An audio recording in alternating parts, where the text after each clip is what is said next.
एक महत्त्वाची बातमी। दरवर्षी पंढरपुरात साजऱ्या होणाऱ्या आषाढीच्या सोहळ्याकरता बुलढाणा जिल्ह्यातील शेगावच्या संत गजानन महाराजांची पालखी आज रवाना झाली।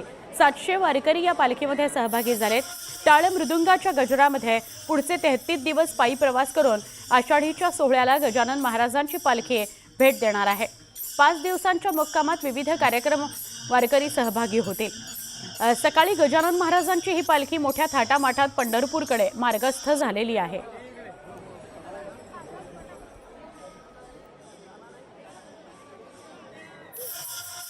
बुलढाणा जिल्ह्याच्या शेगावीमधून गजानन महाराजांची पालखी जी आहे ते पंढरपूरसाठी आता रवाना झालेली आहे। तब्बल 2 महिन्याचा हा संपूर्ण प्रवास आहे आणि आपण देखील या ठिकाणी बघू शकता की हे सकाळपासूनच गजानन महाराजांचे 700 भक्त त्याचबरोबर वारकरी घेऊन गजाननाची पालखी पंढरपूरसाठी रवाना झालेली आहे।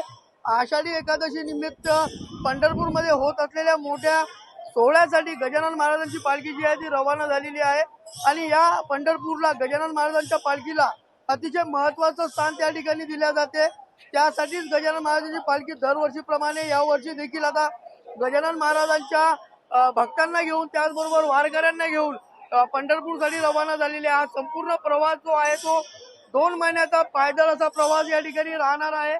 सकाळपासूनच या ठिकाणी भक्तांची मोठी गर्दी आपल्याला या ठिकाणी पाहावयास मिळते। गजानन महाराजांची पालखी जात असल्याने पालखीच्या सोबतीलाही हजारो गजानन महाराजांचे भक्त जे आहेत ते या ठिकाणी आपल्याला पाहावयास मिळतात। त्या निमित्ताने गजानन महाराजांच्या शेगावी नगरीमध्ये अक्षरशः जत्रेचं स्वरूप आलंय।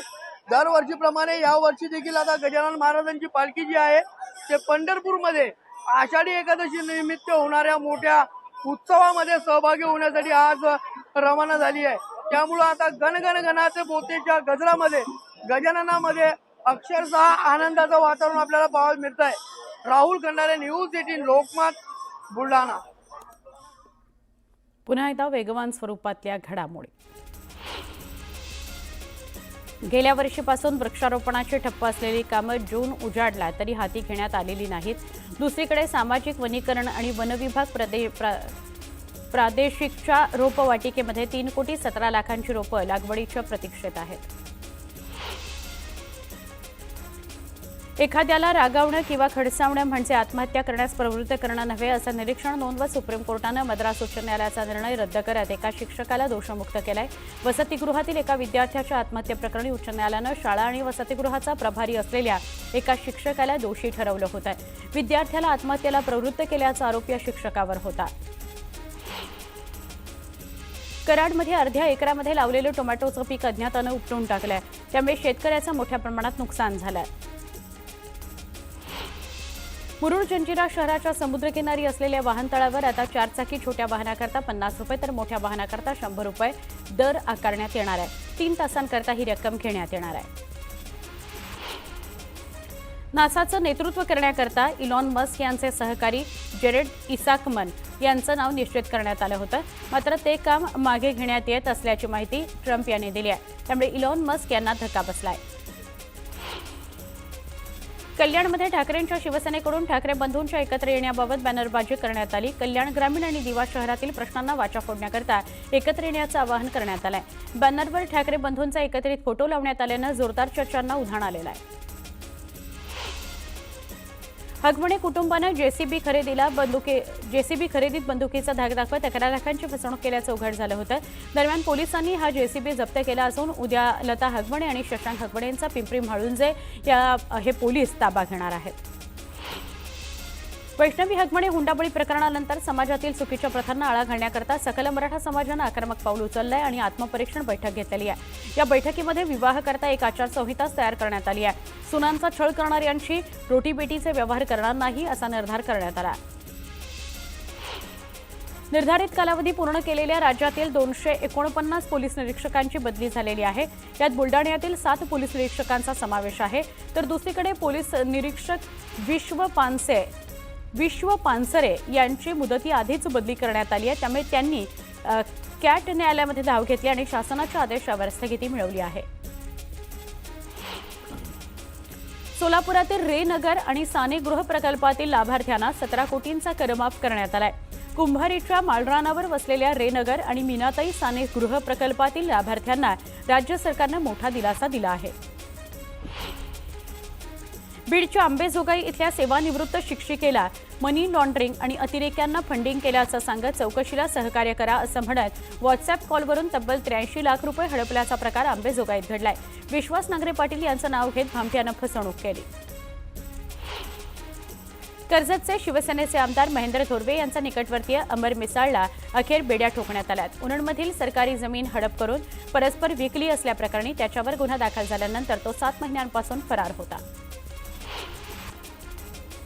भिवंडी शहरातील एका मोबाईल ॲक्सेसरीज विक्री करणाऱ्या व्यवसायाला 70 लाखांचं कर्ज मिळवून देतो असं सांगत त्याच्या नावे विविध कंपन्यांकडून तब्बल 6 कोटी रुपयांचं कर्ज घेतलंय. या 24 जणांच्या टोळीचा मुख्य सूत्रधाराला भिवंडी तालुका पोलिसांनी अखेर अटक केली आहे.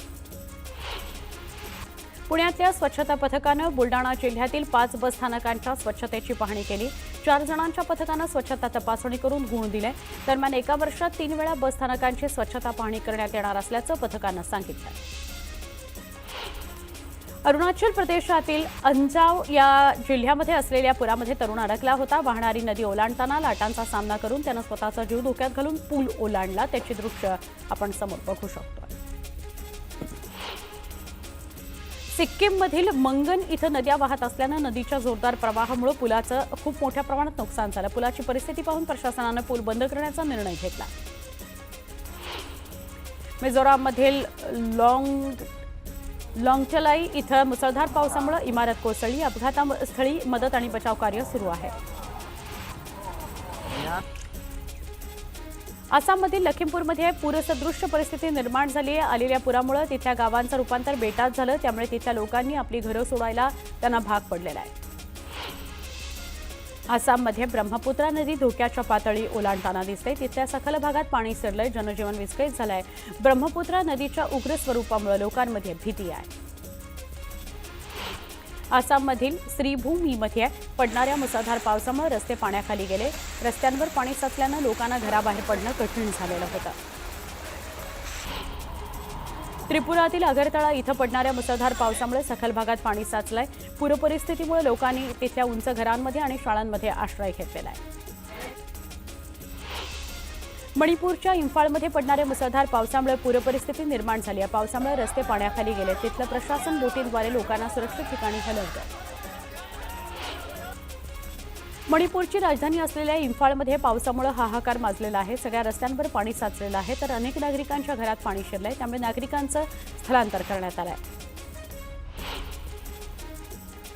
दिल्लीहून श्रीनगरला जाणारे इंडिगोचं विमान खराब झाल्यामुळे टर्ब्युलन्समध्ये ते अडकलं आहे. विमानाला जोरदार झटके बसू लागल्यामुळे प्रवाशांमध्ये भीती निर्माण झाली होती. पायलटनं श्रीनगरच्या एअर ट्रॅफिक कंट्रोलला माहिती दिली आणि विमानाचं आपत्कालीन लँडिंग करण्यात आलं.